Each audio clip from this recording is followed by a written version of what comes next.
From the Home Slice News Center, this is the Daily Slice for Tuesday, August 22nd, 2023. I'm D. Ray Knight. Amy Rose is on assignment, and this is what's going on.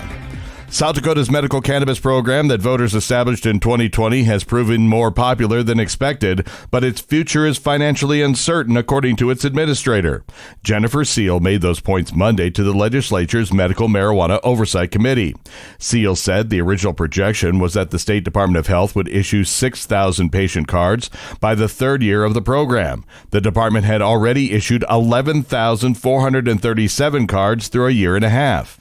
The unknowns she identified were when the patient pool will be saturated, whether the number of establishments will get smaller — there are currently 139 licensed establishments — and what will be the cost to enhance software systems used to track patients and purchases. The cost of gas in South Dakota is down slightly, though it remains close to the summer peak. The state's average price is down 3 cents to $3.71 per gallon, according to the latest survey from Gas Buddy. That's 27 cents higher than last month and about 9 cents lower than this time last year.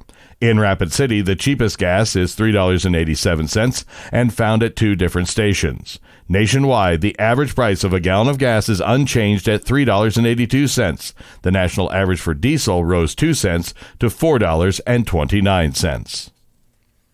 In national and international news, former President Donald Trump says he will surrender to authorities in Georgia on Thursday to face charges in the case accusing him of illegally scheming to overturn his 2020 election loss. Writing on his social media network Monday night, Trump said, "Can you believe it? I'll be going to Atlanta, Georgia on Thursday to be arrested." Hours earlier, his bond had been set at $200,000. The Fulton County Sheriff's Office said in a news release that when Trump surrenders, there will be a hard lockdown of the area surrounding the main county jail. President Joe Biden has told survivors of Hawaii's wildfires that the nation grieves with you. He promised that the federal government will help for as long as it takes Hawaii to recover from the deadliest U.S. wildfire in more than a century. Biden arrived in Maui on Monday, 13 days after the wildfires ravaged the western part of the island. At least 115 people were killed. The president was met by a handful of protesters who felt his response to the disaster was too slow.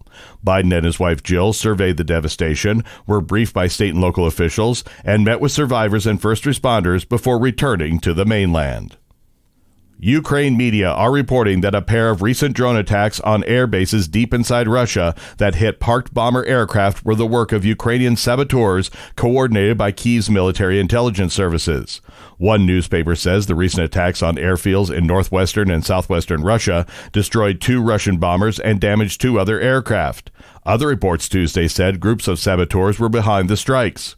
Ukrainian officials made no comment, and it was not possible to verify the claims on the ground. Ukraine has since earlier this year sought to take the war into the heart of Russia and is trying to keep up the pressure on the Kremlin along multiple fronts. Your weather forecast from the Home Slice Weather Center. Foggy in the morning, then sunny and hot and a high of 99. Low tonight, 71. And that was your Daily Slice for Tuesday, August 22nd, 2023.